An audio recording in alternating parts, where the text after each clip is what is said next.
We tend to make it shorter that way. This morning we talked about what is your life. We referred to passages from James chapter 4, some verses where James, speaking for God's behalf, God asking us the question, what is life now? What is your life particularly? It's like a vapor.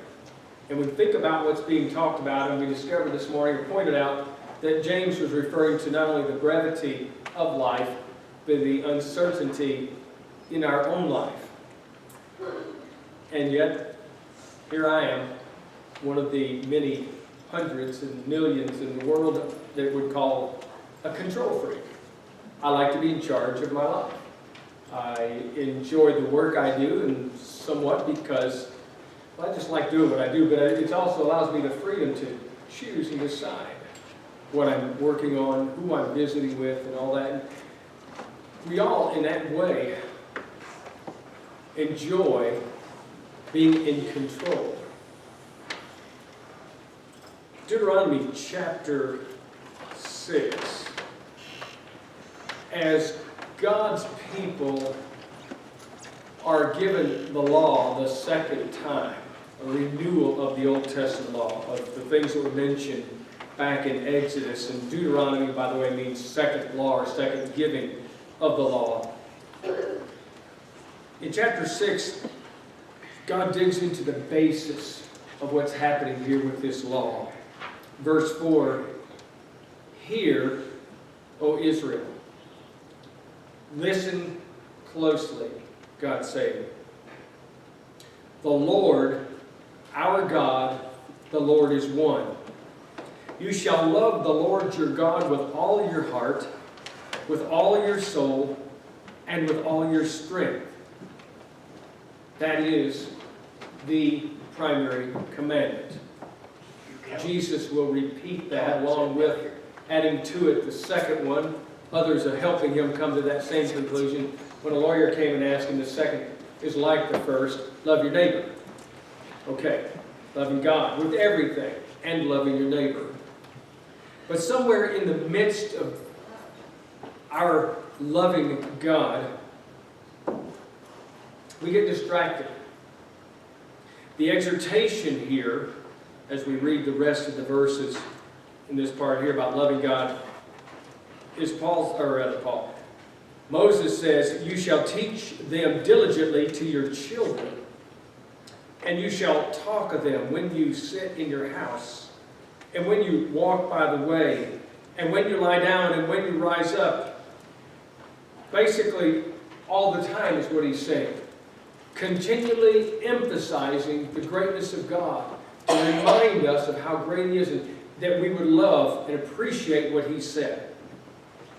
With all of that in mind, they're supposed to cross over into the promised land and keep God in the forefront of their mind, to love him with everything. And yet God knows when they get over there, the chances are they're going to forget. So here's the reminder, verse 10. "So it shall be when the Lord your God brings you into the land of which he swore to your fathers, to Abraham, Isaac, and Jacob, to give you large and beautiful cities." Then God adds, "which you did not build. Houses full of all these good things, which you did not fill. Hewn out wells, which, by the way, you did not dig. Vineyards and olive trees, again, which you did not plant. When you've eaten all of these things and you're full," verse 12, "beware lest you forget the Lord your God who brought you out of the land of Egypt." Imagine the vast change from loving God with everything to forgetting who he is.